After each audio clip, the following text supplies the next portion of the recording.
Hello and welcome to our sixth webinar in our social enterprise series.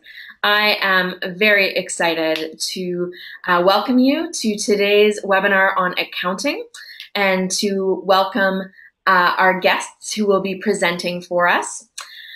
I know many of you have been accessing our recordings of our social enterprise series. We have done a number of webinars in this series over the past few months and are really looking forward to growing this webinar series into the future.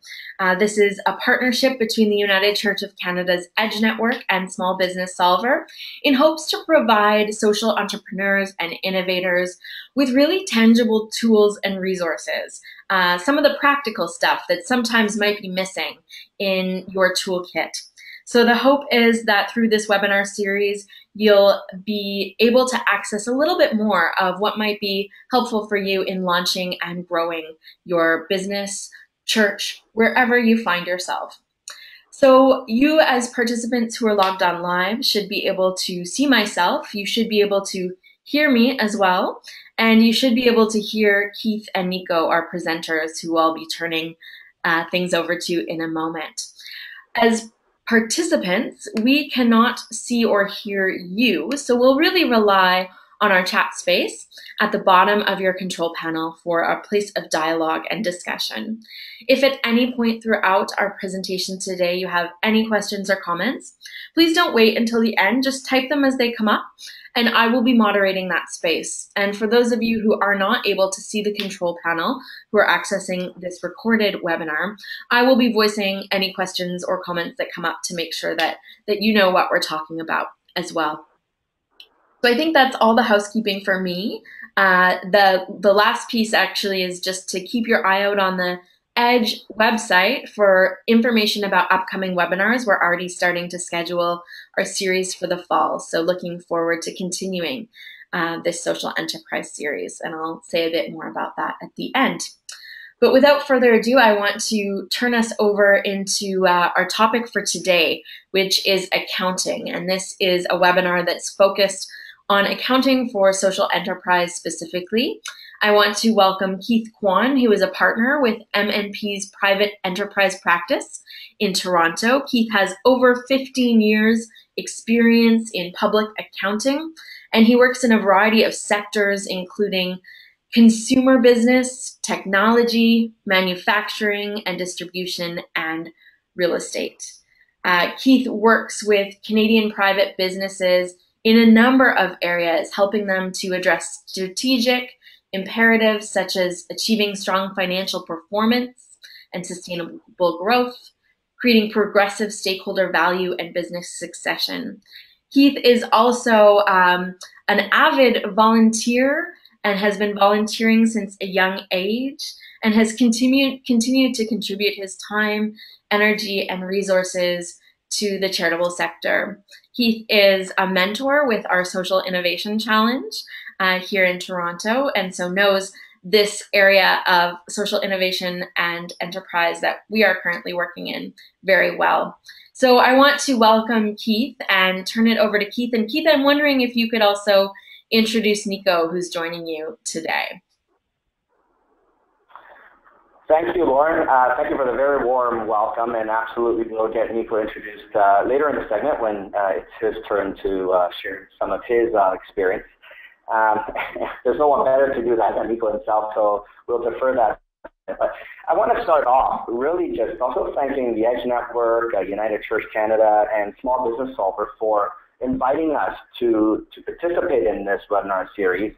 It certainly is a huge privilege to be viewed as an organization with experience that can contribute and we can work together. Back at MNP, our core values, one of them, we always talk about the phenomenal community and business communities we work in, and how important it is as a firm for us to be giving back to that community in which we do business. And so I think that alignment is very comparable to the world of social enterprise, where that business entity, that business organization is also in business to give back to the community around. So that alignment really makes us great partners, and we're very thrilled to be here. And thank you for all those who've made time also to join us. We look forward to spending the next just under an hour together, working together, and we're pleased to share what we have learned, working with organizations like yours in our practice. So maybe we can go to the first slide.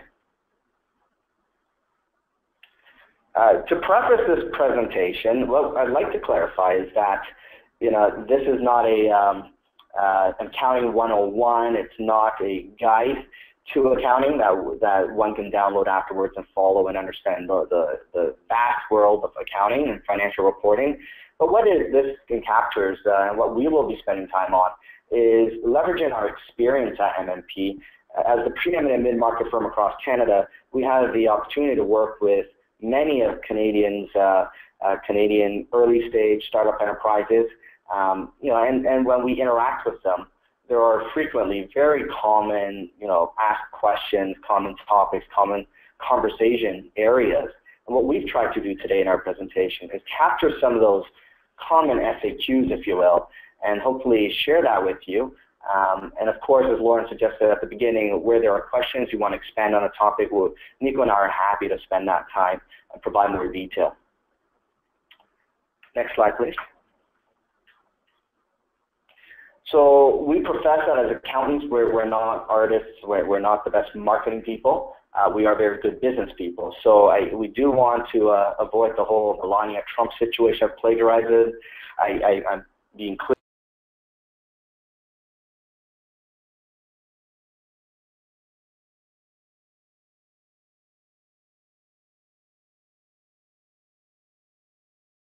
Social enterprise, what themes or theme words come to mind? And on the slide you can see that these are some of the big theme words that jump to our minds when we work with social enterprises. And the one word that really jumps out in our view is the word business, and that really doesn't sit natural, or it doesn't come intuitively when someone says social enterprise, because the word enterprise, being longer than the word social, jumps out with attention to say this is a business. And so now let's focus on the business aspect today of a social enterprise. Next slide, please. So a social enterprise, we know that these organizations contribute, really meaningful and beneficial impacts to the surrounding community or community beyond the local. But the more important aspect is while being financially sustainable. And what that means is it equates to having good quality numbers behind the business and understanding them. With numbers, it's the language of business, what we always tell our clients. And so by understanding the language, understanding the numbers, much stronger business decisions are made. We're able to understand more about what's happening in our business and assess the current situation and steps that we need to take, action items we need to make going forward to make the business more prosperous, more stronger in the marketplace. So the question then really is, how do we get there? And so this presentation focuses on the important back office. From the picture, it's common amongst our clients, it's common amongst ourselves. The back office is not the glamorous aspect of social entrepreneurialism. Getting on stage, being in front of investors, talking to the community about what your organization does for the community and what you're so proud to launch from a product or a service for the community is very exciting and very important part of your business. The not so glamorous part, as I said, is the back office. However, we know that the back office is extremely crucial to the financial sustainability of your organization.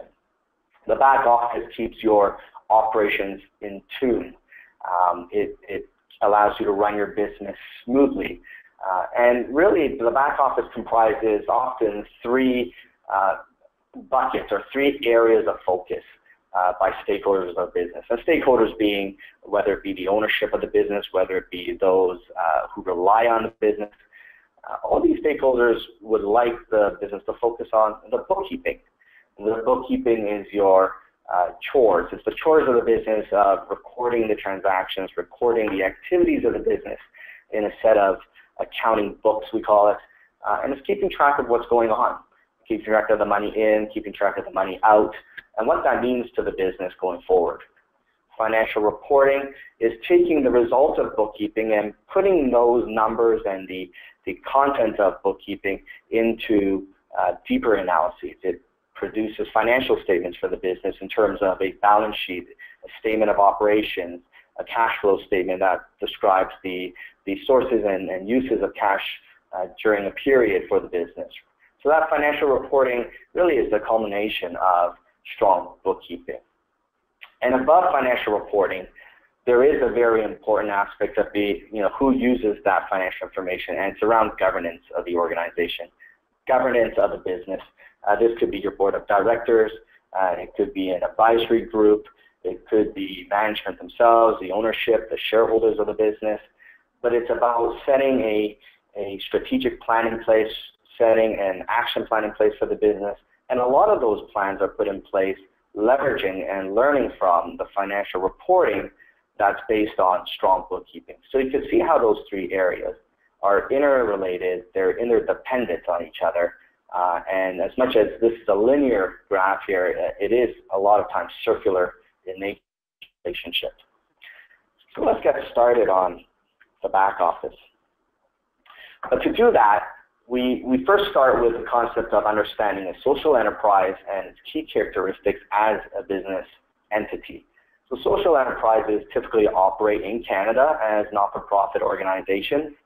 And I have a next slide later which will define what that means, but the concept is the organization is not in existence to generate significant profits for distribution to owners of the business. This is not a profit-making venture. The profit, quote-unquote profit, is really the benefit to the community. And some jurisdictions, social enterprises have flip-flop between whether it's entrepreneurial, whether it's a charity, but in some of these organizations, there are profits, but they are generally limited and not distributed to the ownership of a social enterprise. Those profits are really reinvested in the business to expand the business, to improve the business. And so what makes it challenging for social enterprises, and we grasp that when we work with our social enterprise clients, is they're stuck in between true entrepreneurial businesses, which are profit-oriented, and charities, which are absolutely not-for-profit. So the concept of a social enterprise being a hybrid entity in today's fascinating, innovative business world is new for regulators, it's new for the government, and there are still changes in rules and modification and adaptation of rules in the finance and the accounting and the taxation world to adapt to what are social enterprises. So let's try and look into some of the common discussion areas around the business structure. So according to the Canadian Revenue Agency for not-for-profit entities, they define a not-for-profit as an organization that's in existence for social welfare benefits, pleasure recreation, civic improvements, or any purpose really that is outside of generating profit for ownership, right? A not-for-profit does not have a charitable registration number, as the CRA, Canada Revenue Agency, recognizes charities as a separate type of organization. A not-for-profit, therefore, does not qualify as a charity. That's different. So there is no charitable registration number, and henceforth, a not-for-profit organization cannot issue official donation receipts for tax purposes to those individuals who purchase goods or services from a social enterprise. A social enterprise qualifying as a not-for-profit organization is generally exempt from income taxes. There are certain taxes the social enterprise may be subjected to, indirect taxes or HST or GST potentially.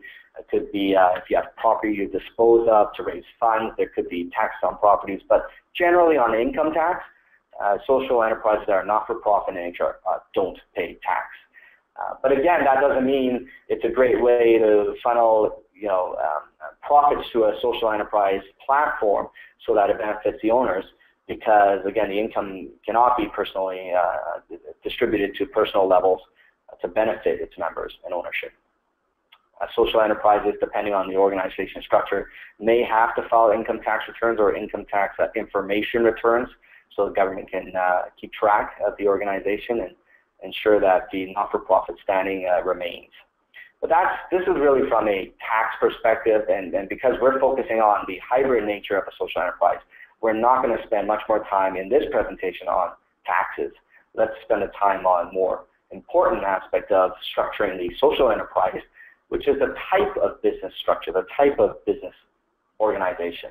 And in Canada, there are three common, and not exhaustive, but three common arrangements for social enterprises. They are the sole proprietorship, or a partnership, or what we call a corporation. And so the next slide starts going into each of these in a little bit more detail. So I'll take you through that. A sole proprietorship really is a business that's not separate or that's co-joined with the personal owner. So the owner is the business.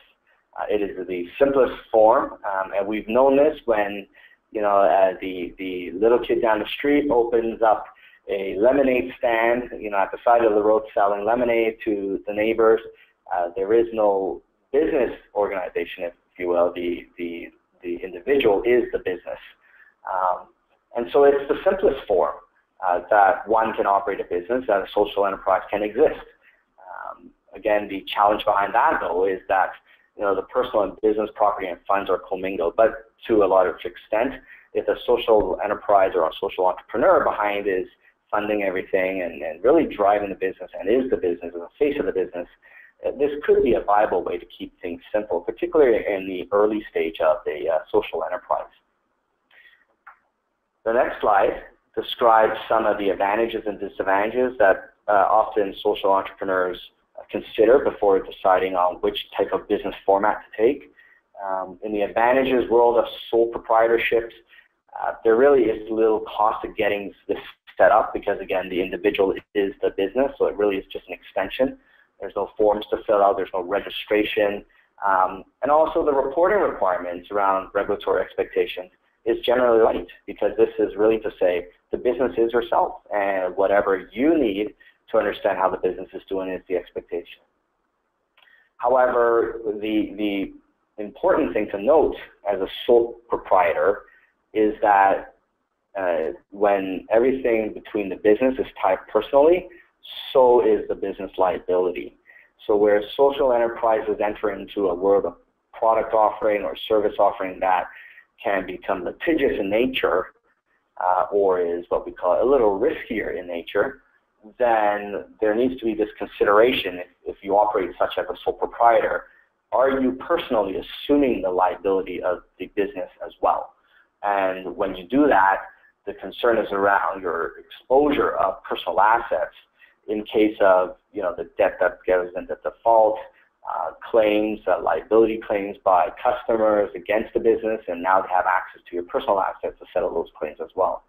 So it's certainly something, as a sole entrepreneur, a social entrepreneur grows as a sole proprietor, they think about the exposure to liability.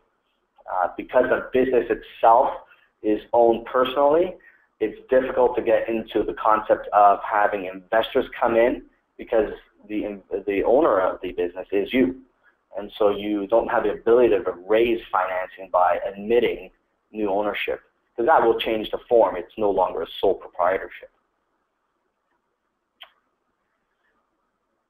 A partnership is often the next extension of an early stage sole proprietorship.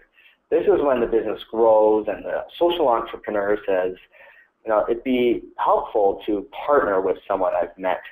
They add a different skill set, they add certain assets to the business, and let's go down this venture together. And a partnership is between a minimum of two people. That by default is the nature of a partnership, but it can be more. There are some social enterprises where every member, every team member, every executive member is a partner of the partnership. So there's no real limitation of that outside of operational limitations. But the concept is it's a joint ownership between those owners of a partnership. We call them the partners of the partnership. And that joint ownership is governed, is regulated, managed by a written agreement that's called the partnership agreement.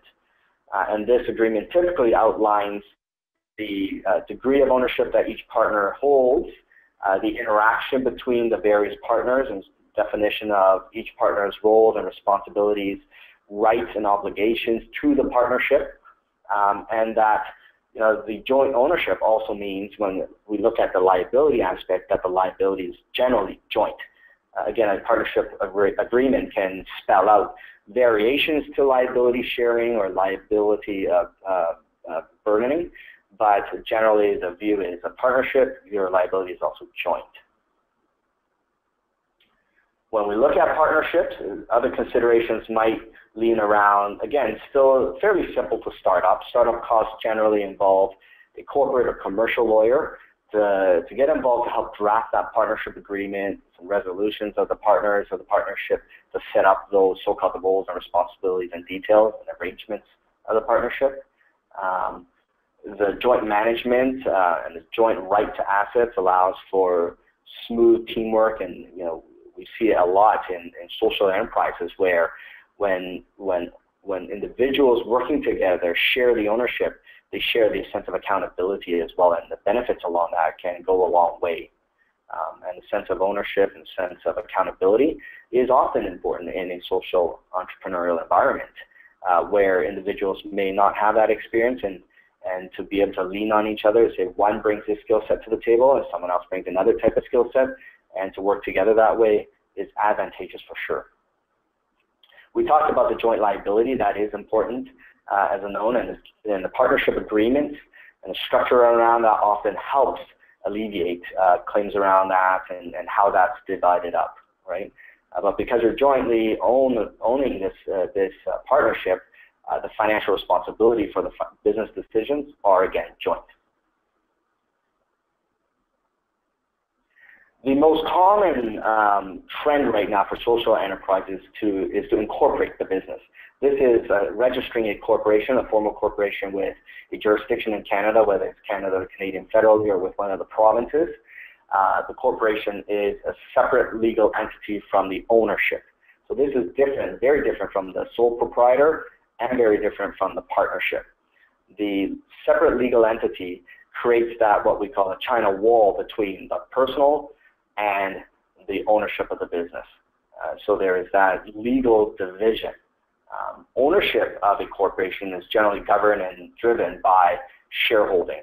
And so as an owner, if you're a sole owner of a corporation, you would own 100% of the shares of the corporation. If this is a two-person venture, 50-50, half-half, it would be a 50% shareholding. And again, obviously anything in between 1 and 100. Corporations have a lot of benefit. The biggest benefit really is that separation from the personal, and particularly around the limitation of liability. Claims against corporation are against the corporation and not the shareholders or their personal property in general. There are differences in rules, and depending on the nature of the claim, there are exceptions. But in general, the corporation provides that barrier, that protection on personal assets. Ownership, because it's based on shareholdings and the shares of the corporation, transferring ownership is simple, expanding ownership is more simple, and retracting or reducing ownership is much more easily facilitated. And when you issue more shares and grow the ownership, often that comes with the ability to raise additional financing and external capital. So part of, you'll see on TV shows where certain young ventures are asking for investments in the business is often what we call an equity-based or share-based investment. Money comes in from an external investor, they take back some ownership of the business, and then they also build that vested interest in ensuring that business continues viably. So there are a lot of benefits to incorporation. Some of the challenges around incorporation, there are more costs related to setting up a corporation and costs of maintenance of corporations. Corporations, because they're registered with the government, registered with the CRA, there are more filing responsibilities, and those take a bit of cost in the sense of time, cost in the sense of resources and effort. So we say, what is the right approach on the next slide? And say it depends. It really depends on, more importantly, the direction of travel of your business. Because, as we say, having a view of what the end game is crucial to planning the beginning. So, for example, we've worked with early stage companies where the end game or the end of the business is significant growth, and it will be growing so rapidly, and management and ownership will continue to own it. That requires a different setup of the business structure. Or if the end game is to wind down the business, let's say this enterprise is to operate for a 5 to 8 year period. After that, the ownership wants to retire, they want to slow down, and it really is only a temporary arrangement. Then that impacts the type of business structure you want set up for yourself and your business. Or if the business will be sold, if it's going to be merged in with a larger platform and expansion comes from that opportunity, again, that impacts the arrangement that you want to set up. So the answer is, as you ponder on this option, the important thing to remember is to consult with your professional accountant, and they should be providing good counsel to you on the options available and the implications of each of those options. So now the next slide is the opportunity for you to meet my great colleague, Nico. He's worked with our technology practice, a lot of early stage businesses, and so he has a lot of experience having conversations, discussions, and helping those business owners with the bookkeeping aspect of keeping track of business transactions. But what I'll do is I'll pass this over to Nico. You can take this away. Hello, everybody. I'm Nico.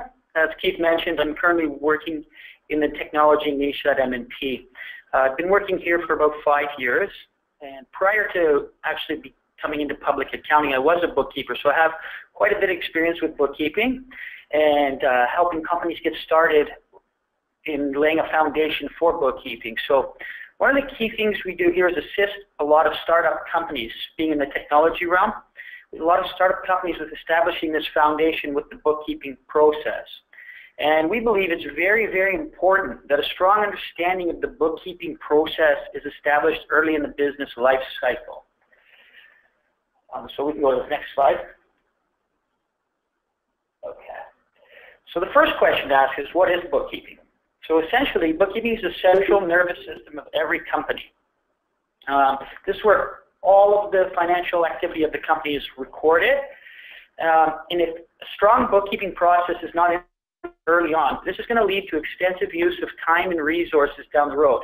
So for example, if management does not stay on top of the bookkeeping throughout the year, they're likely going to have to scramble at year end and assemble the information. And usually what we see is it's so disorganized, and they end up paying the accountant like top dollar to assist them in putting the books together at the end of the year. And it's really a waste of time and money for management, because then throughout the year they don't have access to information they need. And then the accountant ends up putting together that information for them at the highest cost possible. So a good analogy for bookkeeping is to compare the bookkeeping function to a Fitbit. I think everybody knows a Fitbit from working out. So basically, if you're working out and you're wearing a Fitbit, you're constantly checking the Fitbit to see your stats, like whether it's how many calories you burn, how long you've been exercising, things like that. So bookkeeping is essentially the Fitbit of business. It gives you data about your company at any given point in time. Now, the level of the data available will depend on the bookkeeping system that management decides to implement. Next slide. Okay, so there are a number of options available to management in order to track the records of the company. So this slide right here shows us the main three that we come across in our day-to-day life working with businesses. So when we prepare the financial statements, management will provide us with their bookkeeping records, and these are the three types that we see. So we'll just go in to talk about each one. So accounting software. Accounting software is very thorough, it's proven, it's tested. It does, however, require some training time, as you do need competent people in order to add value. It also could involve some significant upfront costs, especially if you want to customize your software to fit exactly your business needs or any specified reports or processes your business has. So that is one of the disadvantages of the cost. But the overall capabilities of accounting software might not be required for all companies, and that leads to that it might not be a sound investment for smaller companies. Next slide. So So this is the most sound of the three options because it is going to give you the most detail about your situation at any given point in time. It has a lot of reports that you're not going to get from the other two options. So we do recommend that once a business does hit a certain size that they do adopt some sort of accounting software. So Microsoft Excel Workbooks. This is another thing we see a lot in smaller businesses. This reduces training time. It also eliminates the requirement to have a specialized employee or manager. Excel is immediately customizable to suit the needs of a specific business. One of the downfalls of Excel is it does lack the detailed reports that are available through accounting software. For example, an accounts receivable aging report wouldn't be available through Excel. We'll get into it, what an accounts receivable aging report is a little bit later, but it's just a type of report that it shows you what customers owe you, what amounts of money at any given point in time. So in Excel, you're not going to be able to access a detailed report like that. You'll have to manually create it and update it on your own. So, next slide. Now we're going to talk about the manual bookkeeping. In our business, we describe manual bookkeeping as the dinosaur bookkeeping. So typically what we see the odd time, and it really is, can lead to some problems, but we'll see that a business has a manual system. They typically tend to avoid the function of bookkeeping as their efforts are focused in other areas of their business. So they don't want to get dirty and get into the bookkeeping throughout the year. So it's kind of a procrastination thing we find where they just, oh, we'll get to it tomorrow, and they just keep putting it off until the year end. So what happens is this typically leads to a heavy load of office work at year end, and it has the potential to lead to numerous errors. The errors that result it becomes difficult to remember things as time passes. So like at year end, you're reviewing your bank statements or your receipts, and you can't remember exactly what that purchase was or what did I buy there. I can't really remember. So it comes, or where did this money come from? It's very difficult to decipher what's what when people are doing this. So this is why we stress that it's imperative to stay on top of the bookkeeping function. We have a saying here, a dull pencil is always better at remembering things than a sharp mind. So we'll go to the next slide. Nico, just as you're continuing to the next slide, Martin has a question. Martin's wondering, is there a Linux business software recommendation? So, Martin, thanks for your question. It's Keith here. The selection of the right type of business software or accounting platform, accounting software, actually does require a little bit more understanding of, the nature of your business, what are the important aspects of how the business operates, and which decisions are important for you to have from the financial information you get. And that will drive a lot of the discussion around what options are there available. Now, for a lot of startup companies, early stage companies, small businesses, social enterprises inclusive, I know I've worked with Carla from Small Business Solver, and she has a ton of these references to available software, small software packages, accounting-based, specifically designed for social enterprise and that sort of thing. There's a website out there, which, again, Lauren, I think I can track down what the website is, but it's just my mind right now. But it's around the ability to download one of these applications at very low cost, as opposed to retail pricing or for free. And Martin, these might suffice in the meantime. As Nico described, the Excel workbook could be an option, but if you're beyond that and looking further down and saying, we want things well managed from the beginning, then I'd say we would start with the smaller accounting software packages. The commercial ones would be, QuickBooks, Simply Accounting, that sort of thing, ACPAC. But then again, you're still looking at a cost of implementation and purchase. So there are a lot of these new age accounting platforms coming up, and they're based on the cloud. They're cloud-based accounting platforms. They have exterior, they have bookkeepers and accountants in the background that monitor, and all it is a monthly fee for you to use, and they give you the portal or the access points for you to input the transactions, and everything happens in the background. So that might be something else you may want to look into. Hopefully we've answered your question, but if you have others, again, afterwards at the end of the slides, we have our contact information. We'd be happy to speak with you more offline. Awesome. Thanks, Keith. Right. Okay, so now what we're going to do is go into the bookkeeping requirements here and talk about various key accounts that we see in the bookkeeping and ones that are imperative to track on pretty much a regular basis. So we can go to the next slide.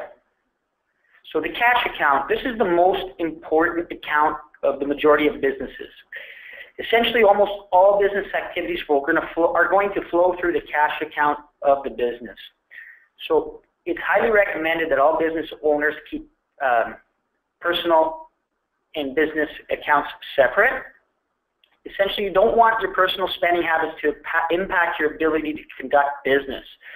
So when we're talking about the cash account, you don't want to be mixing your personal business expenses, because going back to what we were talking about earlier, it's very difficult and time-consuming to sort through the company records at the end of a reporting period and decipher which expenses relate to personal consumption and which are business.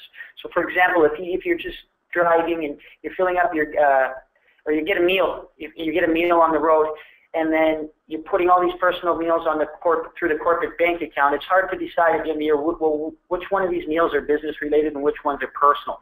So that's why we always recommend you keep your business account and your personal account, run your personal expenses through your personal account, and your business expenses through your corporate account. Unfortunately, not everybody does that, but that's what we definitely recommend. Also, one major thing that must be done is a reconciliation of the company bank account on a monthly basis. So a bank reconciliation is essentially a verification that all of the transactions that have gone through the company's bank account agree to the transactions that have been recorded in the company's bookkeeping file. So in addition to the amounts from the bank statement, a reconciliation also includes checks that have been written but have not yet cleared the bank. For example, if you write a check on March the 29th, you're going to record that in your bookkeeping file. But if the person doesn't cash it by the 31st, you're going to get your statement and it's not going to show that that check has cleared the bank. However, you know in your bookkeeping file that you've written that check and that money is spent. So those are included on a reconciliation as well. And it also includes such deposits that have been received from the customers during the month but have yet to clear the bank. So you have to account for those in your monthly reconciliations as well. So the importance of the reconciliation ensures the accuracy of your information. Because bookkeeping is data entry, it ensures that no transactions have been missed and none have been recorded at the wrong amount. And that's why we stress the importance of the reconciliation. So we'll go to the next slide. Okay, accounts receivable. Accounts receivable just basically relate to the sales that a company has made to customers but have yet to collect any cash from the customer. So you make a sale and you ship your products or you perform your services, and then you invoice it however the customer doesn't pay, and you give them, say, 30 to 60 days to pay, but you still record that sale and you have an accounts receivable. So it's imperative that you have a strong system in place to track your outstanding receivables. Reason being, you want to know who owes you what and how long they've owed it to you for. And the most popular way to do this, and the most effective way we believe, is an aged receivables report. Okay. So an aged receivables report acts as a cue to remind management that payment is still outstanding from customers. So management usually will review this report, and when a balance gets to a certain point, for example 60 days, this will trigger management to either send a letter, an email, or a phone call to the customer and follow up with that customer and ask them, like, when can we expect payment on this?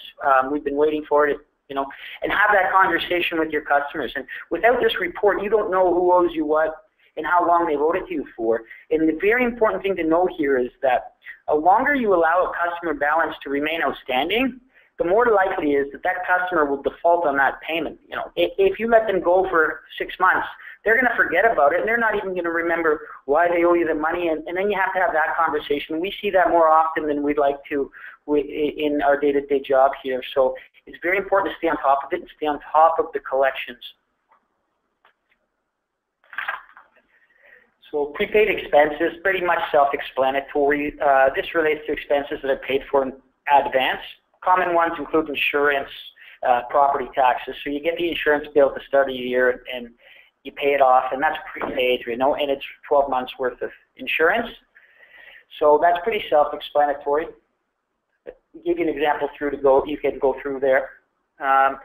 Capital assets. This refers to the property, plant, and equipment acquired by a company. And one common error we see in startups is that managers expense the cost of a capital asset purchase in the year they acquire it.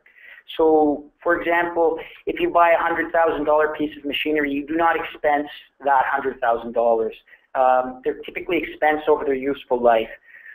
So, for example, if you buy that $100,000 piece of machinery with a useful life of 20 years, that piece of machinery is expensed at $5,000 per year for the 20 years.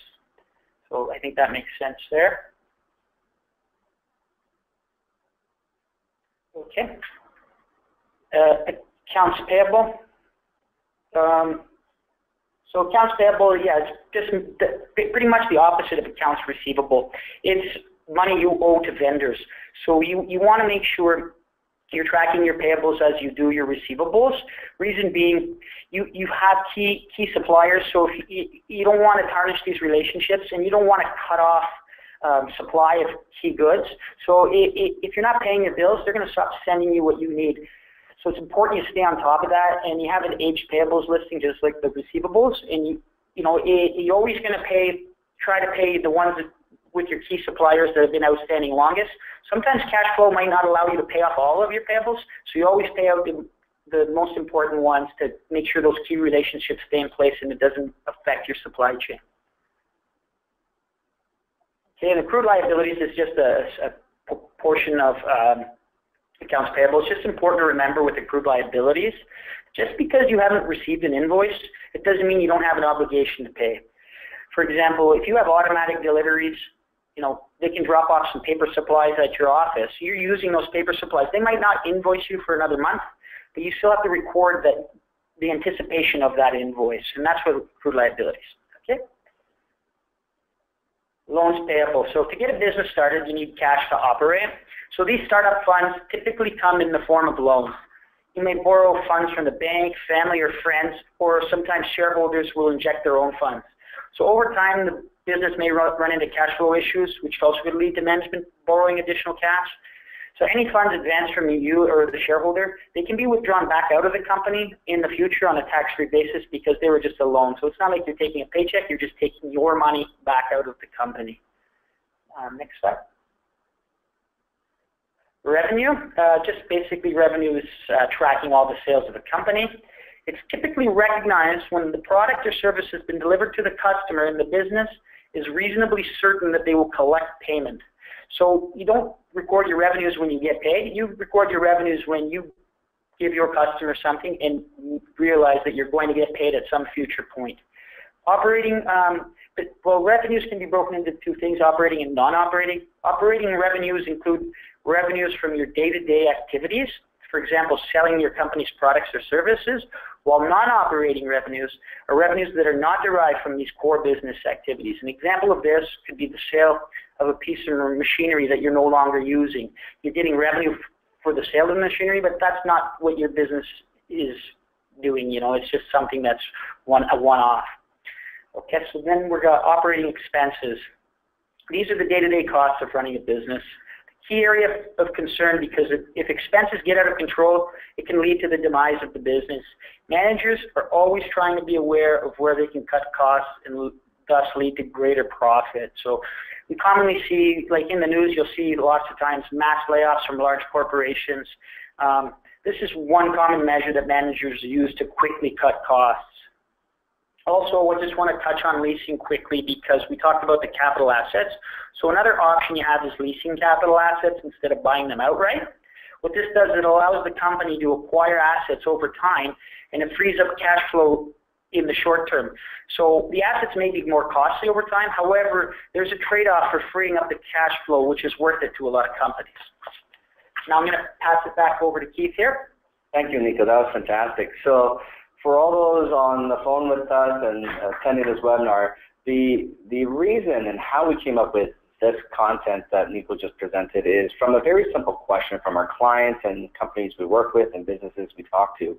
And a common and frequently asked question is, I'm so busy running my business, I'm so busy growing my business and managing my people in the business, I don't have time to spend on the back office, so can you please tell us what are the minimum requirements and what are the key things I really need to track and bookkeep? And so that's how we came up with those areas of the business which are crucial and imperative, as Nico was describing, to be tracking.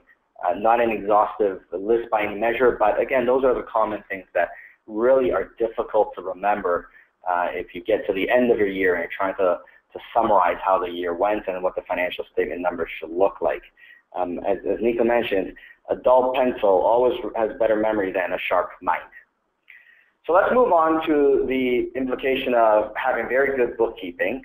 And in regards to the financial reporting world, at the beginning, remember I said after bookkeeping, you take all that good hard work that's accumulated, and we end up being able to use that information to drive at producing the financial reports. That's what we call financial statements. So, you know, the users of the financial statements, as we call them, or those who end up reading the financial statements, have a dependency on the financial statements or interest in your financial statements. They include the ownership, the shareholders, lenders or investors in your business, the tax authorities, whether it be for tax return purposes or information purposes, they're curious. Regulatory bodies as well, depending on what line of or what sector your social enterprise operates in. Regulatory bodies might be involved. For example, Habitat for Humanities, as one just to name, they because they're in the construction line of work in that sort of business, they end up having interaction with some of the regulations around construction sector. And so their financial statements have to get looked at as well.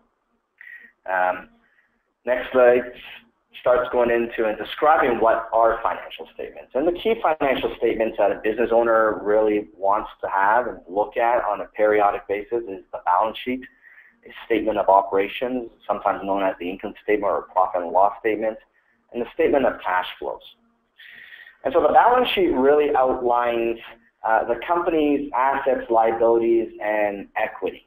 And what that means is, at any point in time, your balance sheet describes what the business owns, what the business owes, and the difference, which hopefully in a healthy situation is what we call a surplus, and that represents shareholders or owners' equity. That's the net asset base of the business. And if that net asset base is negative, meaning your liabilities are greater than your asset base, then that means your business needs some squeaky cleaning, fine-tuning to get the deficiency, we call it equity or capital, turned around. So assets, again, when we look at, you know, what are assets? They're your cash balances, your accounts receivable, your inventory equipment that you own, liabilities, your payables, your obligations, loans to the shareholders or investors who put money into your business. Okay. The statement of operations is a statement that describes over a period of time, hypothetically, and in most cases that's a one-year period of time, the financial performance of your business. It reports how much revenue has been earned by the business and what costs were related and incurred to service and earn that revenue. The net number is what we call net profit. Now, from a social enterprise perspective, that net profit describes the ability to invest back into the business. Again, because a social enterprise arrangement is where the profit, little of it is taken out and distributed to the ownership. It is then henceforth reinvested into the business, whether to grow it or to improve it. The statement of cash flows, personally, is always one of my favorite statements. In business, everyone says cash is king. Well, this is the statement that you want to focus on.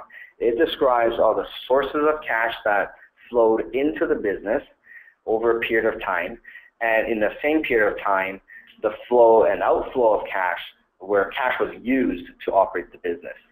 And so it gives you a sense of ability to manage your business proactively. Going forward, you'd say, look, I'm bringing in less cash than I'm spending, or I'm bringing in this much more cash than I need to spend. And that gives you a sense of how to tune and fine-tune your operations going forward.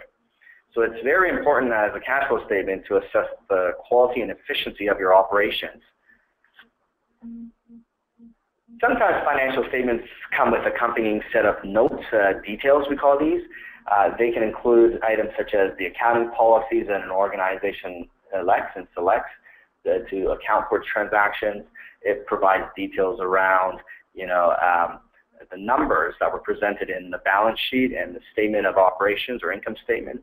It provides more color, more detail to the users or readers of your financial statements, where it gives them more context of what those numbers in the statements mean.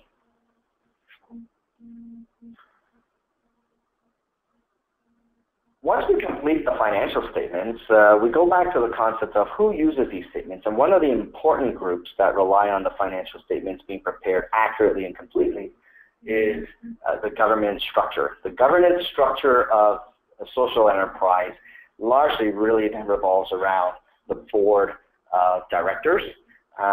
This group generally holds responsibility for the executive team's performance and the senior management's execution of their obligations and responsibilities.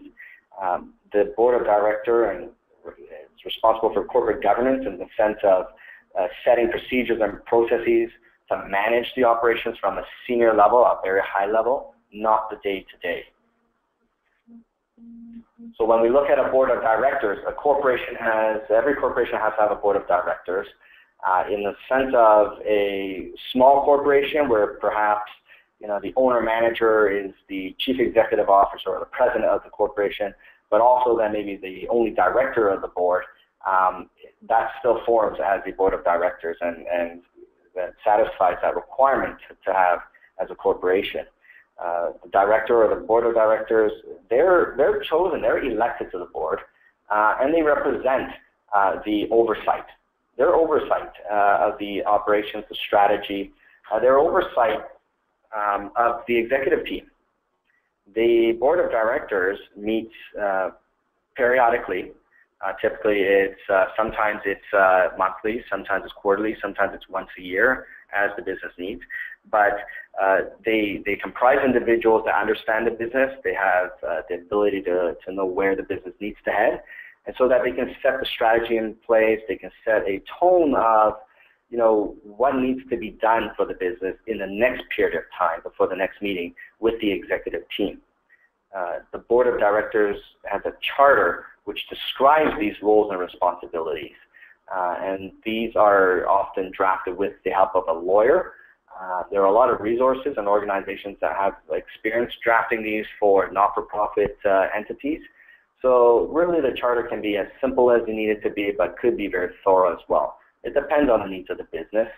But the charter does include the responsibilities of setting the vision, the mission, and values. It also describes sometimes whether the board of directors and the members of that are compensated or whether it's a volunteer position. In most social enterprise arrangements that we've noticed, it usually is a volunteer arrangement. But the board of directors, lastly, has a responsibility to look at the financial statements and monitor that fiscal health of the organization and determine what business risks and exposure come out of the way the business is being run. And as I said, the meetings are periodic as needed. The agendas are set ahead of time and circulated to the directors. All directors have to have the notification in due time of the meeting so that they have an opportunity to make arrangements to attend. And corporate lawyers are involved with documenting the minutes of the meetings of the board, as well as any action items or decisions made, which are called resolutions. And those are all contained within the corporate records. And those are usually maintained by the commercial lawyer that works for the business. I wanted to leave off with touching on the value of an advisory committee. In the picture, you see the Formula One team of Ferrari, and what they've mastered is a 1.85-second four-tire change. And you think about how they accomplished that is a ton of investment in their own research and development, but also they've hired a lot of outside consultants and they've used a lot of advice from external engineers to accomplish that feat. And so the concept is when we're up against big challenges, there's significant value to have an advisory committee. And I know in a previous webinar by Peter Miller, and he's the one who spoke about building an effective team, Well, he talked about the value of an advisory committee. So it's interesting that, as professional advisors in our own lives, we're also re-emphasizing the importance of having this for a social enterprise.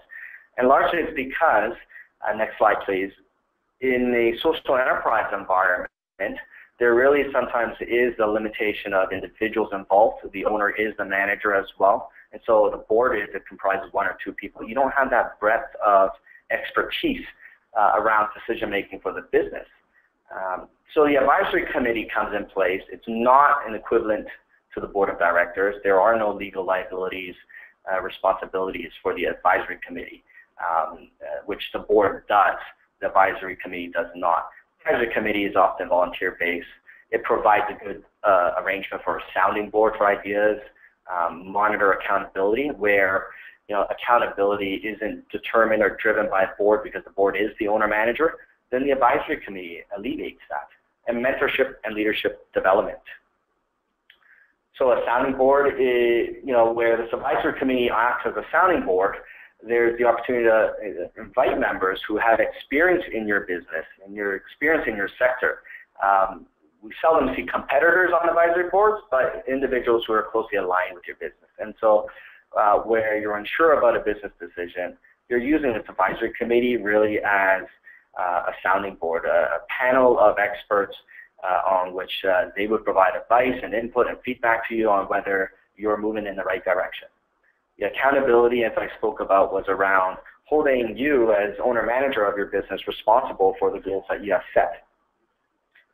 And as new and early-stage business individuals, sometimes this world of mentorship and leadership development is important. For those particularly who have not had a lot of experience running a business, you get into the skills of business decision-making, even sales of your products and services, or team leadership and leading your employee base. Those skills may not come natural or readily with a lot of individuals. And so your advisory committee members sometimes can act as your mentor because they have the experience. And when business gets tough and certain times the stress mounts up, we have found advisory committees can be a very good ear to those owner managers in talking about the personal impact and being that counselor, if you will. And it really does help alleviate the stresses of owning and managing a business. So all in all, if you think about the journey we've spent over this hour, it really is to look at the importance of the bookkeeping function. It's the Fitbit of your business. It's about measuring and recording and tracking all your transactions so that you can use it to flow into strong and effective financial reporting. And with a very accurate and complete set of financial statements that portrays what's happening in your business, the governance structure of your operations and your organization will be able to help drive stronger and better strategic decisions and move the business toward any adjustments needed to remain financially sustainable. And as we said at the very beginning, that last part is crucial. So that really concludes the material that we have crossed paths with in our interactions with our clients and our companies we work with. My name is Keith, and Nico joins us today. We have our contact information on the slide. We welcome questions and the ability and the opportunities to work with you where you have questions and continue to support you going forward in your own endeavors. Laura, back to you. Thanks so much. Awesome. Thank you so much, Keith and Nico. My clock says 12:59. I am incredibly impressed by how much you've managed to squeeze into this hour, and really the tangible resources that you've offered for social enterprises and small businesses. I wonder if anyone who's logged on has any questions before we end here. Yeah, we're right on the hour, so I know it's Martin saying he's got to go.